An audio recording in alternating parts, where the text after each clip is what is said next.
여러분 안녕하십니까, 진성호입니다. 총선이 얼마 남지 않았습니다.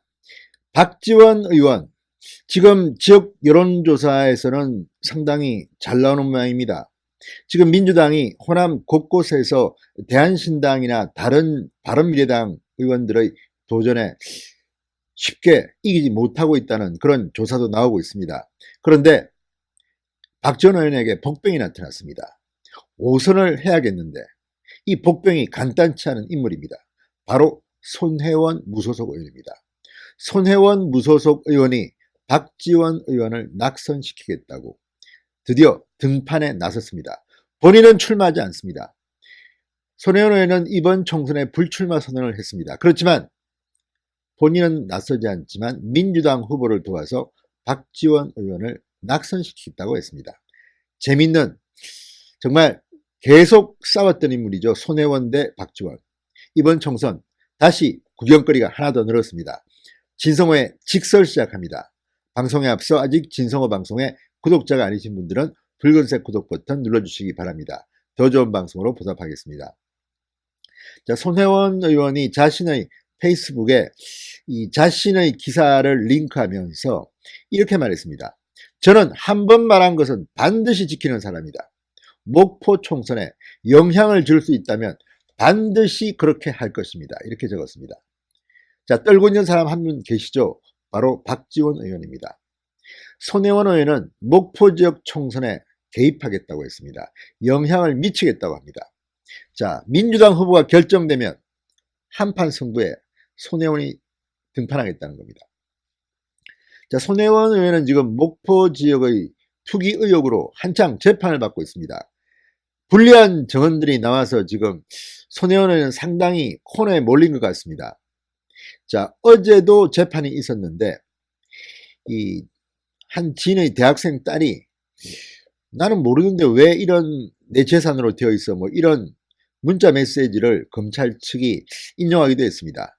재판을 받기 때문에 상당히 기분이 언짢아 있을 손혜원 의원. 그렇지만 목포 총선에는 적극적으로 참가하겠다는 뜻을 굽히지 않고 있습니다. 자, 손혜원 의원이 자신이 1년 전 목포 총선에 영향을 행사할 것이라고 한 말을 기정사실화한 겁니다. 자, 앞으로 목포 총선 상당히 재밌을 것 같습니다. 자, 손혜원 의원은 목포 선거구에 출마한 배종호 민주당 예비후보가 손 의원이 자신을 지지하기로 했다는 기사를 링크한 글에서는 민주당 경선에 통과하신 분을 도울 수 있다고 말씀드렸습니다. 그러나 경선 전 예비후보를 도울 수는 없습니다. 이렇게 적었습니다.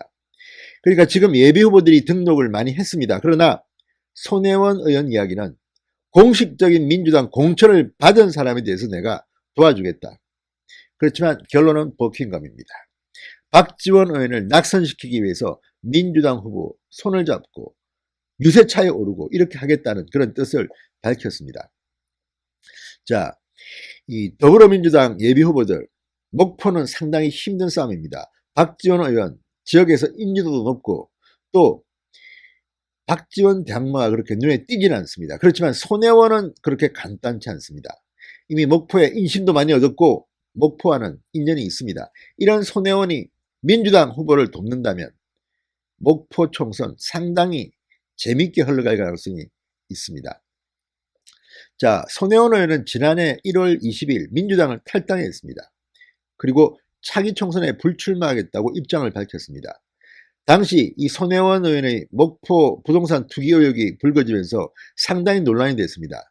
그러나 그때도 손혜원 의원은 탈당 기자회견을 할 때도 원내대표의 어깨에 손을 얹고 아주 실세처럼 행동해서 눈길을 끌기도 했습니다.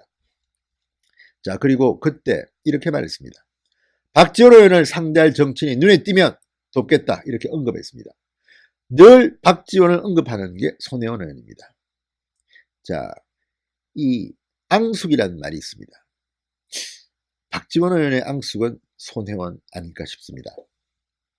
자, 손혜원 의원은 틈만 나면 박지원 의원을 공격합니다. 지난해 8월 손혜원 의원 페이스북에다가 민주평화당을 탈당하는 박지원 의원 기사를 소개하면서 이렇게 썼습니다.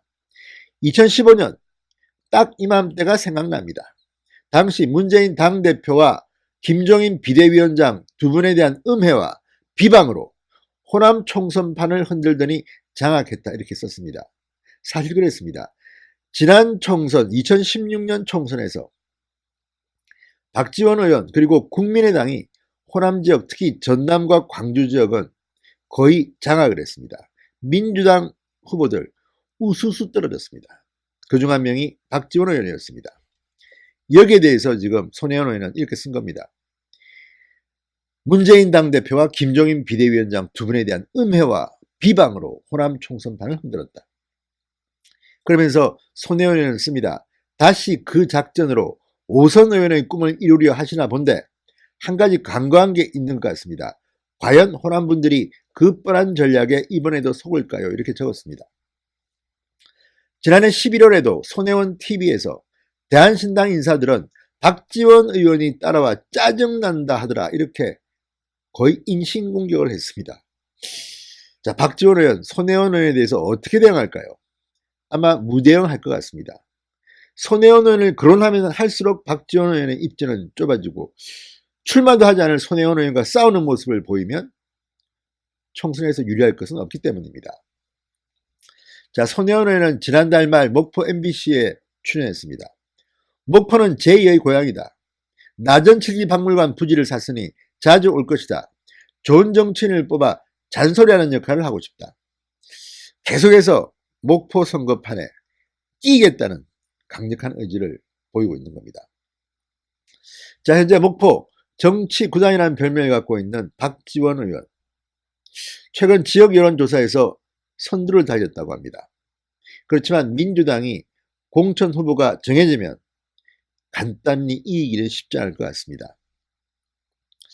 자, 여기에는 윤소하, 지금 정의당 원내대표도 출전합니다. 지난 리서치뷰, 전남메일이 여론조사기관 리서치뷰에 의뢰해서 지난 12월 22일부터 23일, 최근입니다.